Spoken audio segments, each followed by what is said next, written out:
Choji Sentai Jetman. So roughly, it translates to Superman Squadron Jetman. Initially, ang dapat na title is Chojin Sentai Birdman, inspired by the hit anime series na Science Ninja Team Gatchaman. Or sa Pilipinas, ito yung anime na G-Force. In the end, mas pinili na lang ng mga producer ang title Chojin Sentai Jetman. More to highlight yung jet machine ng series. Jetman is the 7th Super Sentai na pinalabas sa Pilipinas. Ang una ay Go Ranger or Star Ranger, followed by Bioman, Google Bee, Maskman, Turboman, Fiveman, and lastly Jetman. Sa lahat ng Sentai series, ito na yata ang pinaka-tragic ang ending. So, bago tayo pumunta sa katapusan, ikwento muna natin, ano nga ba pinagmula ng Jetman? So, sa series itself, unang pinakita yung spaceship nila sa outer space. So, ang pangalan nitong spaceship is Earthship. Ang gumawa ay ang Skyforce, isang international defense organization. Ang grupong ito ay nakadevelop ng teknolohiya na tinatawag nilang Birdonic Waves. Ito ay nakakapagbigay ng superhuman ability sa isang tao. At ang una nilang subject na napili para gamitan ng Birdonic Wave ay si Ryu Tendo.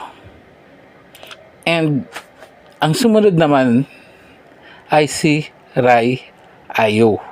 So si Ryu saka si Rai, item sila, magjowa.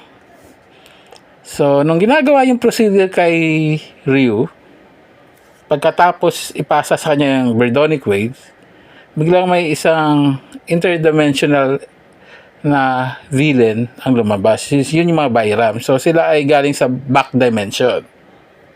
So, pinakitaan ng Byram kung gaano sila kalakas sa pamamagitan ng pagpapasabog sa Earthship.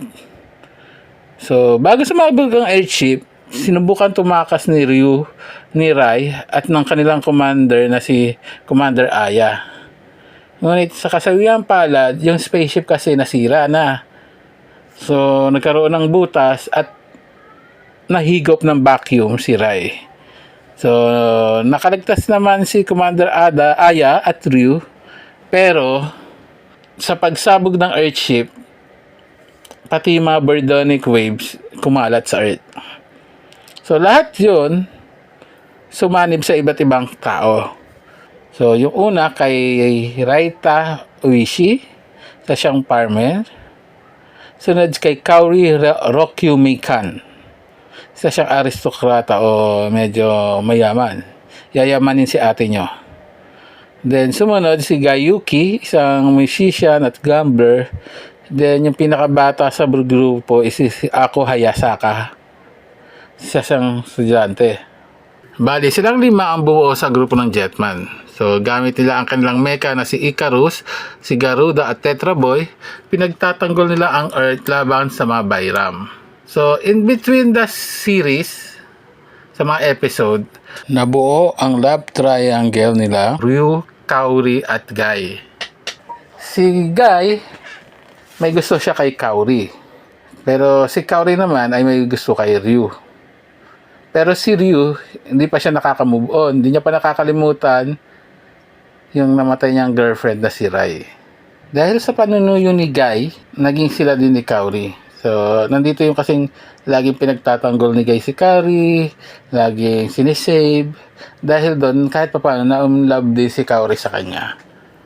Pero yung langit at lupa na senaryo nila, naging mas evident nung dumating yung time na pinakilala ni Kaori si Guy sa pamilya niya. So, parang medyo naapoy si Guy. Kasi si Guy gangster style, tapos gusto siyang baguhin ni Kaori kasi ayaw ng pamilya ni Kaori kay Guy. Kasi syempre nga naman, mayaman sila Kaori.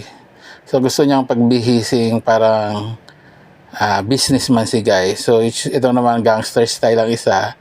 So hindi niya matanggap na binabago siya ni Kaori. So in the end, nagkahiwalay sila. Pero kahit nagkahiwalayan sila ni Guy, si Guy at Kaori bilang Jetman ay magkaibigan at lagi nagsusuporta sa isa't isa. Midway ng series, nalaman ni Ryu na si Maria pala ng Bayram ay si Rai or yung kanyang girlfriend. So nung napunta kasi sa vacuum ng space si Rai, kinuha siya ng Bayram at binrainwash para maging membro nila. So later on the show, pinakita na pinilit i-save ni Ryu si Rai. Pero in the end, sinabi na lang ni Rai na huli na ang lahat, hindi sila dapat sa isa't isa, and namatay siya. So kumbaga ito na yung farewell nila ng love story ni Ryu at ni Rai.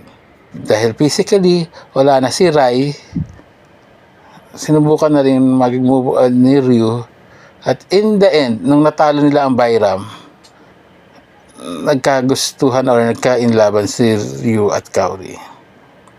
So okay na, ito na yung final day, final series, final episode.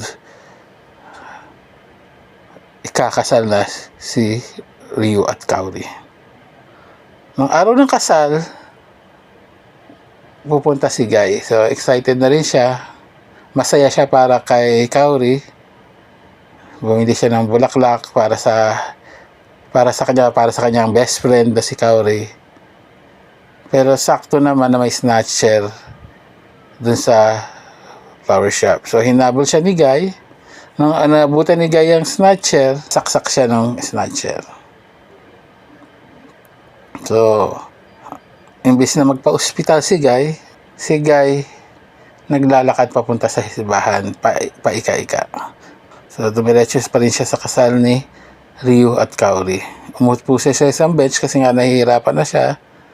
At dun sa bench na yun, natawag siya ni Ryu. Lumapit si Ryu at nag-usap sila, nagpa-picture pa. Then bumalik na si Ryu sa misis niya kay Kaori kasi magkakaroon ng photoshoot. So, while nagtatanong si Kaori, bakit nandun si Guy, ayaw lumapit, sabi lang ni Ryu, medyo pagod daw. So, tinanaw ni Kaori si Ryu, napasimpleng ngiti si Guy, habang si Kaori naman is ngiting-ngiti, nakita yung dimple niya. Tapos, habang lumalayo ang grupo ng bagong kasal para magkaroon ng photoshoot, makikita si Guy na naninigarilyo, then dahan-dahang pumipikit at bumabagsak ang kamay sa kanyang ulo niya. In the end, it symbolizes na yun na yung end of life ni Guy. So sa group, siya yung rebel with a heart of gold. So akala mo lang maton siya, pero good guy, one of the good guys talaga. Given the choice, kayo tatanungin ko, how you will remake the ending ng Jetman? Or do you love the ending ba ng Jetman? Bilang bata ng panahon na, o kaya naman baka high schooler na kayo katulad ko, would you like that kind of ending? Na isa sa mga bida namatay? Or na-solidify lalo yung character ni Guy as how do you call it? Martyr na lalaki. So, kung ikaw si girl, sino ang pipiliin mo? Si Guy na gangster style heartthrob, o si Ryu na military type heartthrob ang dating? The bad guy o the good guy?